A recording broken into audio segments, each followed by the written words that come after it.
Hello friends, welcome to my channel. इस video में हम बात करेंगे कि बिहार डीएलएड के बारे में 24-26 का जो भी है कॉलेज का जो है लिस्ट जारी हो गया है कि कौन कौन से जिलावार तरीके से लिस्ट जारी हुआ है कि किस किस विद्यालय में आपको डीएलएड करने का मौका मिल रहा है। पहली बात ये है कि सबसे पहले कि आपको मिलेगा, पता चल जाएगा कि आपके ज़िला में कितने डीएलएड कॉलेजेस हैं।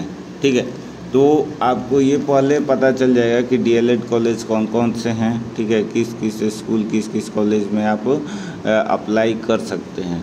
सबसे पहले इसका फ़ायदा ये होगा कि जैसे ही रिज़ल्ट आता है तो आप सेलेक्ट करके रखेंगे। जैसे मान लीजिए कि आपका जो रिज़ल्ट है आंसर की भी जारी हो गया है, तो आप अपना रिज़ल्ट भी देख सकते हैं। मान लीजिए आपका नंबर 75 नंबर आ गया। ठीक है, 75 नंबर आ गया है और अब आप रिज़ल्ट में 75 नंबर आ गया है, तो रिज़ल्ट आने के बाद आपका काउंसलिंग के लिए बुलाया जाएगा। ठीक है, काउंसलिंग के लिए बुलाया जाएगा तो आपसे पूछा जाएगा क्या कि आप कौन सा कॉलेज लेना चाहते हैं। तो 75 नंबर के कैटेगरी में जितने कॉलेज रहेंगे वो आप पहले से चूज करके रखेंगे कि भाई ये कॉलेज है, इसमें से कोई एक हमको चाहिए।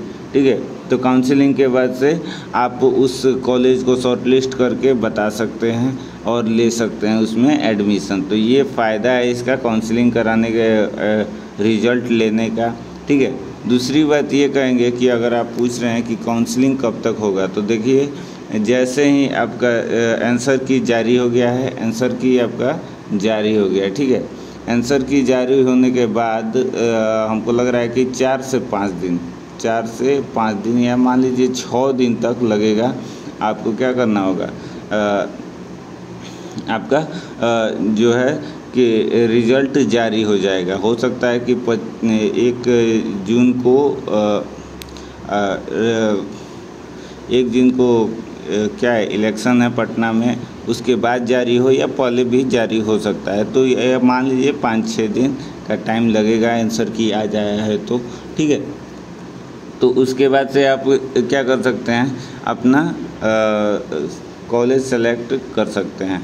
अब आपको बता दें कि इसमें क्या एडवर्टाइजमेंट में दिया गया है, क्या क्या चीज़ें दी गई हैं, उसके बारे में थोड़ा सा आपको मैं जानकारी दे दूं। ठीक है, तो देखिए इसमें आपको बता देता हूं मैं कि क्या बिहार डीएलएड में दिया गया है, ये समझ लीजिए। देखिए ये एडवर्टाइजमेंट है, कह रहा है कि बिहार विद्यालय परीक्षा समिति के द्वारा ये जारी किया गया है। प्रारंभिक शिक्षा डिप्लोमा डीएलएड पाठ्यक्रम 23-25 नामांकन हेतु डीएलएड संयुक्त प्रवेश परीक्षा 2023 के आयोजन संबंध में आवश्यक सूचना ये जारी किया गया है। ठीक है, आपका शैक्षणिक योग्यता भी बताया गया है, क्या क्या चीज़ें दी गई हैं इसमें। प्रारंभिक शिक्षा डिप्लोमा कार्यक्रम 23-25 नामांकन हेतु संशोधित परीक्षा समिति में दिया गया है। ये पूरा उसका नियुक्ति के लिए पूरा एडवर्टाइजमेंट यहाँ पे दिया गया है कि कब हुआ था, कैसे किया गया था, उसके बाद का निर्देश क्या रहा था, इन सारी चीज़ों के बारे में इसमें जानकारी दी गई है। उक्त प्रवेश परीक्षा के ऑनलाइन माध्यम से दिनांक 25/1/2024 से 8/2/2023 तक आमंत्रित किया जाता है। ये पहले का दिया गया है। मेगा सूची के संस्था में प्रारंभिक मेरिट कॉमन चॉइस के आधार पर आवंटित होगा, जिसके लिए समिति के अलग विज्ञापन प्रकाशित की जाएंगी। ये बात दी गई है इसमें। ठीक है, आगे देखिए इसमें क्या चीज़ें और बताई गई हैं।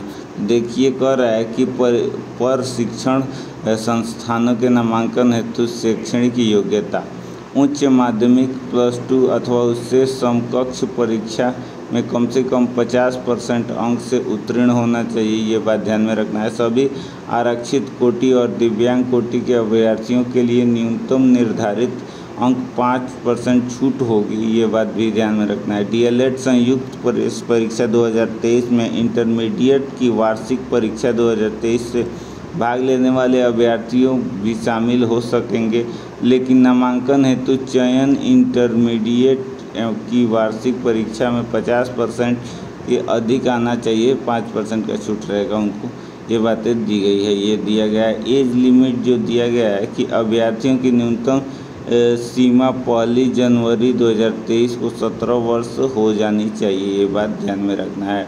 प्रवेश प्रक्रिया का एडमिशन का जो प्रक्रिया है इसके बारे में यहाँ पे बात की गई है, ठीक है।